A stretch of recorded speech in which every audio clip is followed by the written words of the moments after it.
সকাল সকাল আমরা দুজন মিলে সবজি কাটতে বসে গেছি।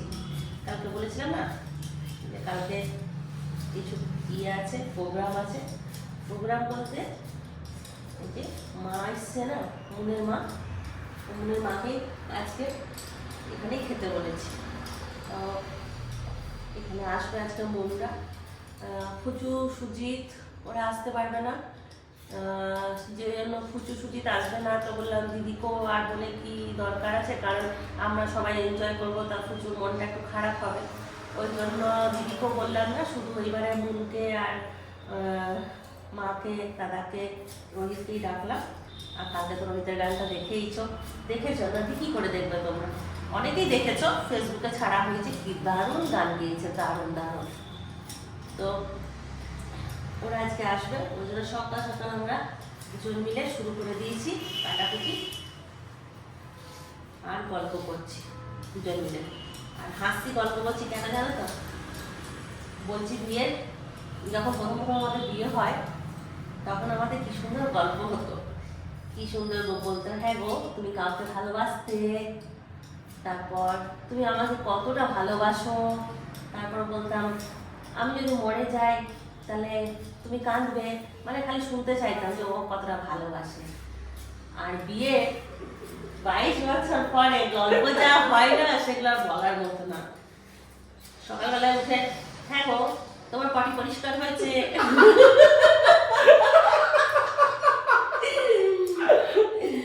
তারপর তুমি হাঁটতে গিয়েছিলে, তোমার হেঁটে এসছো, তোমার পেটটা একটুখানি কম মনে হচ্ছে, তারপরে আজ সকালবেলায় কি খাবো, তারপরে এটা এনে দেবে ওটা এনে দেবে, এই সবগুলো সকালবেলা। আর বিয়ে প্রথম খাওয়ার কথা তো ছাড়ো, এইটুকু ভাত নিয়ে বসতাম, খাওয়া দাওয়া তো একদম করতাম না, খেলে আর সেই সময় খাওয়াটাও কম ছিল, আর একটুখানি ঢঙও করতাম যে না বেশি খেলে লোকে কি বলবে কি বাবা এটা কত খায়, খাওয়া দাওয়া সেই সময়। আর এখন সকালবেলা ঘুম থেকে উঠে কি খায়, হ্যাঁ গো আজকে কি রান্না করবো, হ্যাঁ গো আজকে এটা করবো, আজকে ওটা করবো, একটু মাটন আনবে, একটু চিকেন আনবে। এই হচ্ছে বিয়ের 22 বছর পর কথাবার্তা, বলবো।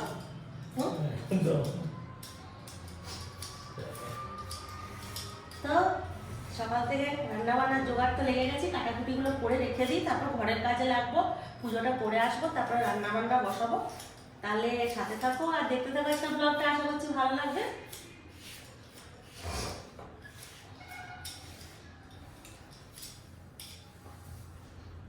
আমার স্নান পুজো হয়ে গেছে, চিন্টুর বাবা চলে গেল, আর ট্যাঙ্কিতে জল ছিল না, এক ফোঁটা লাইনও চলে গেছে, এমন একটা ঝামেলায় পড়েছিলাম না। নিয়ে শেষমেশ কারেন্ট এলো, আসার পরে কাপড় কাচতে বসালাম, আর এইদিকে স্নান করতে গেলাম, স্নান পুজো করে এলাম, করে এসে এবার রান্নায় লাগবো।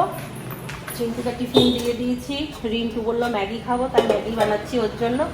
আর সকালবেলাতে টিফিনে কিছু সেরকম করিনি, ডিমগুলো ছিল, কালকে বললাম না যে ডিমগুলো আছে, সেই ডিমগুলোই করলাম, সকালবেলায় ঝোল করে দিয়েছি, ওই দিয়ে রুটি খাওয়া হয়ে গেছে। এই এতক্ষণে ফ্রিজ থেকে মাছ মাংস সব বার করছি, আর ওইদিকে সবজি কাটা হয়ে গেছে। আজকে রান্না করব, লাউ চিংড়ি করব, লাউ চিংড়ি করবো, ঝিঙে আলু পোস্ত করবো, দাও ঠিক করে দেখাই। লাউ চিংড়ি করব, আর এখানে ঝিঙে পেঁয়াজ আলু কেটে রেখেছি, ঝিঙে আলু পেঁয়াজ দিয়ে পোস্ত করব, আর এখানে হবে মাছ, আর এখানে আছে চিংড়ি মাছ, আর চিকেনটা তো করতেই হবে, ছেলেদের জন্য একটু চিকেন করব, মশলাও বেটে রেখেছি। আর এখানে ভাত বসালাম, এসে এখানে ম্যাগি বানাচ্ছি, আর এই যে ডিমের তরকারিটা রিন্টু খেলো না, বললো যে ম্যাগি খাবে, তাই ওটা পড়ে রইলো, দেখি আমি যদি টাইম পাই খাবো, তা না হলে ভাতের সাথে খেয়ে নেবো, চিকেন খাবো না, ডিমটা খেয়ে নেবো। তাহলে চলো ঝটপট করে সমস্ত কাজে লেগে পড়ি, কারণ অনেক কাজ আছে। আমার ঝিঙে আলু পোস্ত কমপ্লিট, আর একদিকে মাছটাও বসিয়ে দিয়েছি, দুটো রান্না হয়ে গেছে। এবার লাউ চিংড়ি আর চিকেন, এই দুটো আমাকে করতে হবে।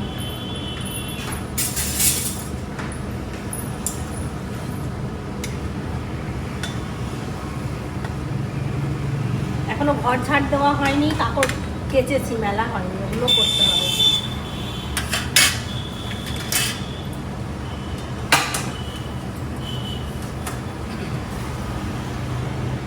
এরকম ঝিঙে আলু পোস্ত দাদা খেতে খুব ভালোবাসে। ওই জন্য আমাকে একটু পেঁয়াজ দিতে হয়, জানো তো। পেঁয়াজ দেওয়া ঝিঙে মানে সব কিছু, পোস্ত বলো, আলু পোস্ত বলো, ঝিঙে আলু পোস্ত বলো, পেঁয়াজ দেওয়াটা বেশি পছন্দ করে। আর পোস্তটা মেনলি দাদার জন্যই করা। চলো, ঝিঙে আলু পোস্তটা হয়ে গেছে, এবার নামাবো। হয়ে গেছে অনেকটা রান্না, এগিয়ে গেছে। শুধু এদিকে চিকেন চাপাবো আর এইদিকে লাউ চিংড়ি, ব্যাস হয়ে যাবে। আর আজকে আমি লাউ চিংড়িটা আদা জিরে বাটা দিয়ে করবো। সেদিন প্রীতি বলেছিল যে তোমরা পেঁয়াজ রসুন দেওয়া খাও, তাই আজকে ভাবলাম একটু আদা জিরে দিয়েই করি। কারণ আমি পেঁয়াজ রসুনটা ভালোবাসি, চিন্টু বাবা খুব একটা ভালোবাসে না। আমার রসুনটার গন্ধটা খুব ভালো লাগে সব সময়, রসুনের গন্ধটা আমার খুব ফেভারিট। রসুন খেয়ে খেয়েই তো আমার এই লিভার একদম গেছে 12টা বেজে। তাহলে চলো লাউ চিংড়িটা আর ইয়েটা করে নিই, তারপর তোমাদের সঙ্গে একবারে রান্নার পরে দেখা হচ্ছে। এখন আর ইয়ে করছি না, কারণ কি গাড়ি যাচ্ছে, কারণ এইদিকে আমি এইদিকে রান্না করছি আর ওইদিকে কাজও করছি, তো অসুবিধা হচ্ছে। তাহলে রান্নাটা করে নিই, তারপর তোমাদের সঙ্গে দেখা হচ্ছে। রান্না বান্না কমপ্লিট, এদিকে মাও চলে এসছে, মাকে খেতে দিয়ে এলাম, খাবার দিয়ে দিয়েছি। আর এসে গেছি এখন চিন্টু বাবাদেরকে খাবার দেবো। তাহলে দাঁড়াও দেখিয়ে দিই একবার কী কী রান্না করেছি, তারপর ওদেরকে খাবার দেবো।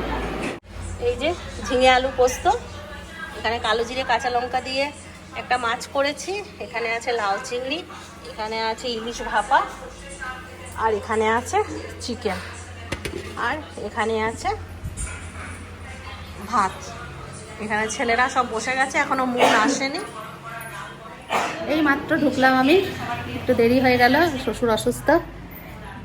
হ্যাঁ মা,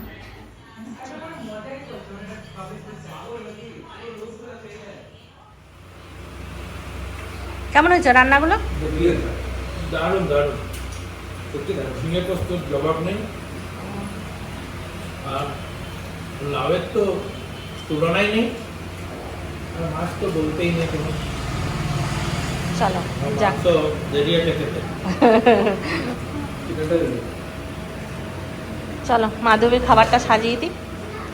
চিন্টু তো খেয়ে দিয়ে আসবি মাধবী পিসিকে। হ্যাঁ হ্যাঁ, মা বলছে আমি তোমাকে রান্না করে তোমার সবকিছু আমি খাওয়াবো। আমি বলছি ঠিক আছে, আমি করবে নিজে হাতে। মা বলছে আমি করবো সবকিছু। দারুণ রান্না। এবার কিছু যেটা বলছে ওরা কি কি ছোলা শাক, ওরা আজকে ছোলার শাকটা বলছিল লাঠা মাছ দিয়ে। আমি বলছি মা তোমার জামাই কি লাঠা মাছ চিনবে? লাঠা মাছ দিয়ে ছোলার শাক পাওয়া যাচ্ছে না এখন শোল বাজারে। মাছ পাওয়া যায় দাদা? হ্যাঁ, এখন এই সময় বাজারে কই ওইসব পাচ্ছি না। শুধু কাঁচা দাদা ও তো কিছুই জানে না দাদা, ওকে তুমি বলো না, তোমার যা নিজস্ব নলেজ আছে তুমি তোমার নলেজে বলো। ও তো কোনোদিন কিছু বাজারে রুই কাতলা ছাড়া কোনো মাছ হয়নি, আজ পর্যন্ত হবে না, কোনো মাছ নেই। আমি যেদিকে দেখাই শুধু রুই আর কাতলা থাকি। তো বস এখানে নিয়েছি, ঠিক আছে, এখান থেকে আমি টেংরিটা তুলে নিবি, ওটা তো আমার একটা টেংরি। আচ্ছা ঠিক আছে, আয় তো চলে এবার। এই চলে যাবে, হাত নিয়ে নিই এখানে। ও দাদা, এই দিকে একবার দেখাও তো জিনিস। এখানে আছে লাল দই, এই দইটা হেভি। হ্যাঁ, এই দইটা মায়ের জন্য রাখা আছে, দইটা খেয়ে নাও মা। মিষ্টি। আরে এত বড় প্যাকেট মিষ্টি। দাদা দাদা বলছে না, চিন্টু বাবাকে মাঝে মাঝে ভুলে যাচ্ছে। দাদা বলে দিচ্ছি। এই দেখো মিষ্টি নিয়ে এসে কথা, হ্যাঁ, কিন্তু একদম মিষ্টিটা বড় বড় খুলবো, size। পরে খুলবো।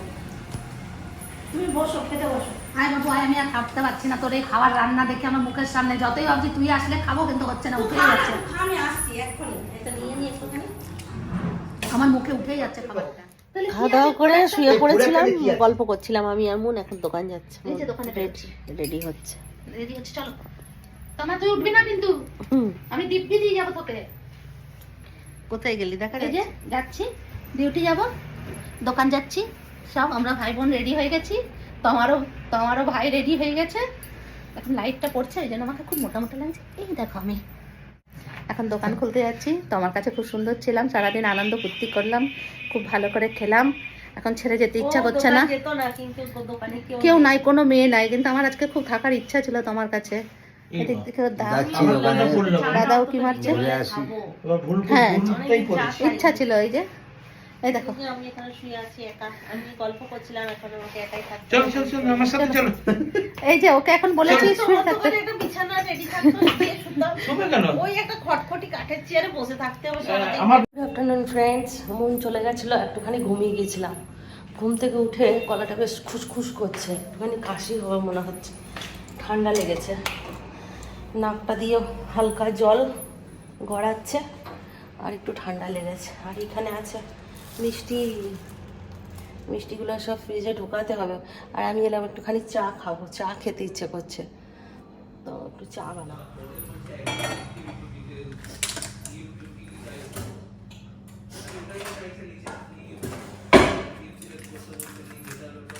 কাপড়গুলো গুছিয়ে এলাম, এখানে অনেকগুলো বাসন আছে, এগুলো গোছাতে হবে। আজকে একটু বেশি বাসন হয়েছে, এগুলো সব গোছাতে হবে।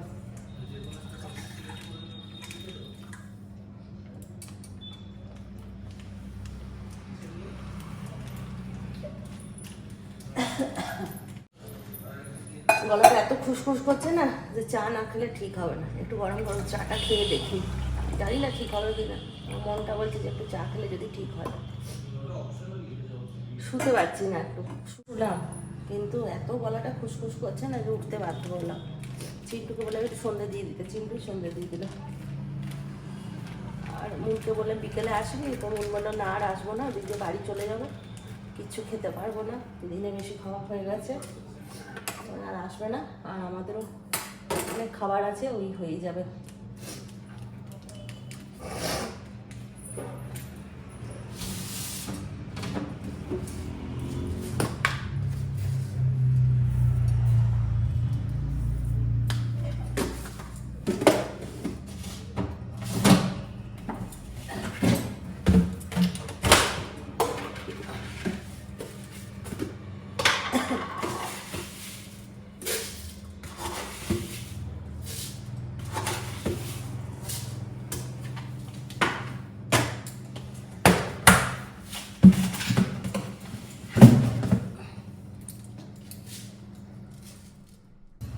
চিন্টু মিষ্টি খাবি?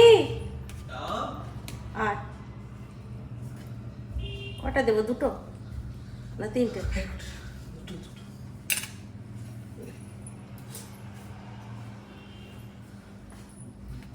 ভাই খাবে মিষ্টি?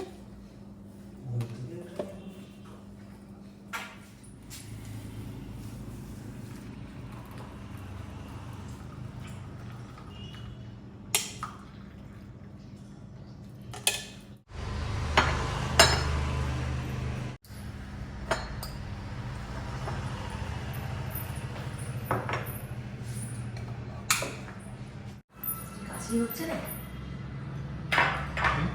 কি কাশি হচ্ছে? জোরে জোরে কাশি না, খুব খুব কাশি। কোথা কোথার থেকে নিয়ে আসছে আর আমাকে লাগিয়ে দিল। আমার তো কাশি হয়নি, ভাইয়ের হয়েছিল। হুম,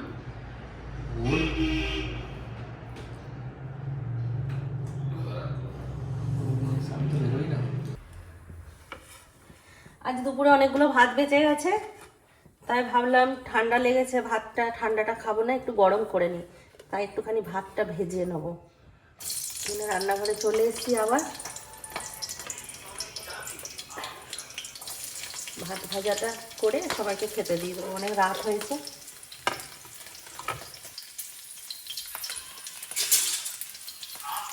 এদিকে ভাত ভাজা কমপ্লিট, এদিকেও চিকেনটা গরম করতে বসিয়ে দিয়েছি, যা মাছ ফাছ ছিল সব ফ্রিজে ঢুকিয়ে দিয়েছি।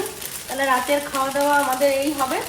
তাহলে আর ব্লগটা বড় করছি না, সবাই ভালো থাকো, সুস্থ থাকো, ব্লগ দেখতে থাকো। Tata, bye bye, good night, খতম।